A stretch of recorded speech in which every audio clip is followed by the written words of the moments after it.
pasado 25 de enero convocó a personas naturales, jurídicas y asociaciones para conformar alianzas estratégicas para el desarrollo de proyectos inmobiliarios orientados a solventar esa falta de vivienda que hay en el país. A esta hora saludamos a Mario Urbano de Lara, consejero presidencial del programa Casa para Todos. Muy buenos días, gracias por acompañarnos, ingeniero. Muchas gracias a usted por la invitación. Siempre un placer de compartir este programa con el público. Muchísimas gracias. Bueno, es prácticamente, yo creo, imposible que se dé paso a la construcción de 325.000 viviendas, que es la meta que se ha puesto este gobierno a través de un proceso de licitación. Y por ende, yo creería que hay que recurrir a atraer al sector privado para que se convierta en un socio estratégico a través de estas alianzas público-privadas. Y esta de aquí es precisamente una de las modalidades que se dio a través de que se ha convocado ya al sector inmobiliario para que se sume pues, a este programa, ingeniero, para poder concretar la construcción de estas viviendas del programa Casa para Todos. De ser así, de darse estas alianzas, ¿qué competirá al sector privado y qué competirá al gobierno? Bien, el sector privado siempre fue parte y siempre estuvo pensado como ser un agente muy importante del programa. De hecho, el Estado lo que hace en el caso del aportar suelo, por ejemplo, es convocar al sector privado para que construya en este suelo que es público.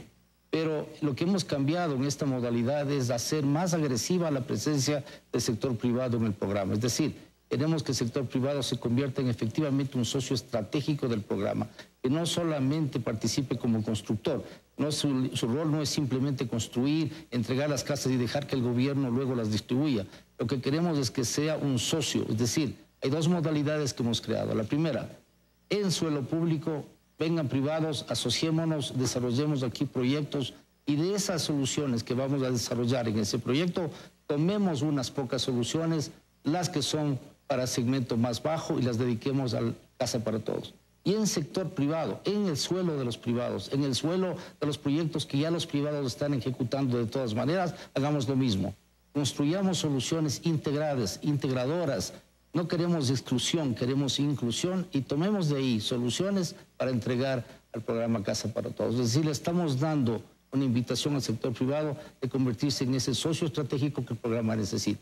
¿Pero habrá algún tipo de incentivos, ingeniero, para el sector privado para que se vuelva pues, precisamente atractivo y se genere la confianza para que ellos restablezcan esta asociación con el gobierno, más aún partiendo de que vienen arrastrando momentos negativos para este sector con lo que sucedió en el gobierno anterior? Sobre todo se vieron afectados, a decir del mismo sector, por la ley de plusvalía, tienen un decrecimiento entre el 8 y 9%. Entonces, ¿qué tipo de incentivos han pensado darles? Bueno, el sector ha venido, como usted bien dice, arrastrando una época mala, es decir, una época en la cual la actividad general ha decrecido, hemos perdido vitalidad, el sector ha experimentado un 8 o 9% de decrecimiento en los últimos 2 años. Es decir, tenemos una situación en la que cualquier motivación para generar más actividad va a ser buena. Pero en este caso particular hay una doble motivación. Es la motivación de no solamente arrancar nuevamente, reactivar maquinaria, reactivar personal, sino participar activamente en un segmento que es el segmento social, el segmento que más necesita el país. Es decir, que el sector privado se convierta en socio de un programa tan grande es vital. Porque sin la multiplicación, sin el factor multiplicador que puede prestar el sector privado, esto sería muy lento de desarrollar.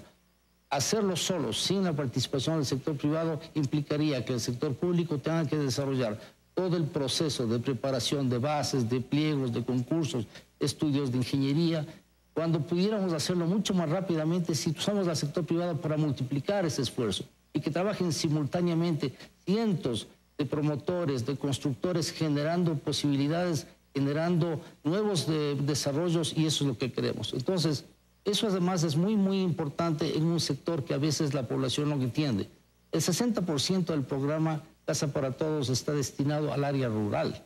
En el área rural no estamos hablando de construcciones masivas, estamos hablando de construcciones aisladas, de pequeños caseríos, donde la participación de los pequeños constructores privados de las zonas, con los materiales de la zona, con la mano de obra de la zona, se vuelve mucho más vital. Entonces, la invitación es a todos ellos, al sector privado en su totalidad, en su integralidad. Hagamos sociedad en un programa que requiere esa sociedad. Ahora, me imagino que han hecho, ingeniero, un mapeo para ver cómo serán distribuidas estas casas del programa Casa para Todos, dónde están las mayores necesidades de solventar vivienda de este tipo. ¿Qué ha arrojado el resultado de este mapeo? Bueno, el mapeo general de beneficiarios lo ha hecho el CEMPLADES y la Secretaría Técnica del programa Toda una Vida, porque a ellos corresponde aquello. Más o menos de los 325,000 soluciones, sabemos bien que 191,000 son gratuitas, es decir, al segmento de pobreza más extrema. Las 134,000 restantes son para el segmento de pobreza moderada, estamos hablando de soluciones tipo copago. Pero si lo cortamos a este número desde el punto de vista de la ruralidad y la urbanidad, tenemos 60% más o menos rural, 40% urbano. Y si lo cortamos del punto de vista geográfico, nos toca que más o menos el 60% es la costa ecuatoriana. Entonces nuestra concentración obvia es trabajar donde más se demanda, donde más soluciones necesitamos. Ese 60% tanto rural, ese 60% tanto en la costa es el que primero estamos atacando. Estamos atacando primero donde más se necesita y los recursos tenemos que ir asignando geográficamente en función de aquello. Pero no quiere decir que vamos a descuidar las demás parroquias, provincias, cantones del país, pero naturalmente tenemos que ir avanzando con las prioridades, con las prelaciones que necesitamos. Así hemos arrancado, las primeras 20,000 soluciones se encuentran ya ejecutándose y aspiramos que en el transcurso de este año sigamos completando y avanzando en otros cantones y otras provincias del país. Ahora, usted mencionaba y ha destacado que lo importante es la inclusión, ingeniero. Países como por ejemplo España, Estados Unidos, Chile, Colombia, que están acá en América del Sur, tienen normativas que precisamente dan paso a proyectos, obligan a proyectos que de cualquier tipo de vivienda tengan un porcentaje de vivienda social. ¿Qué tan factible es llegar a esto acá en el país? A propósito de este tema de la necesidad o de lo prioritario que debe ser la inclusión. Bueno, esa es una excelente pregunta.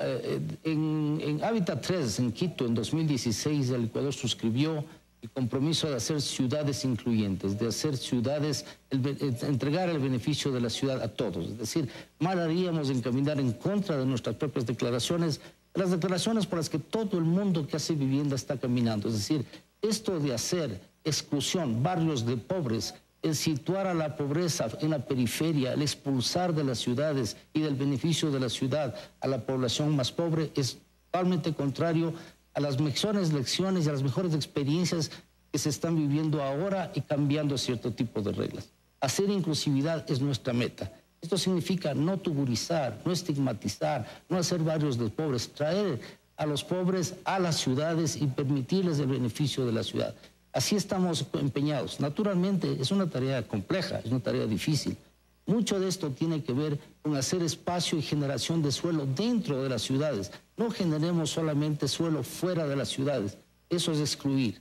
Lo que necesitamos también es mejorar la calidad de vida de la gente en el agro, para que la gente pueda permanecer cercana a sus fuentes de trabajo. Pero ¿no se contrapone un poco con esta intención el hecho de que se creen casas de vivienda social en tierras del Estado y que ese sea como con un conglomerado, se los está estigmatizando, se los está señalando, diciendo, este barrio que está aquí es de las personas de escasos recursos económicos? ¿No se contradice a esta propuesta o este deseo de ser inclusivos, ingeniero?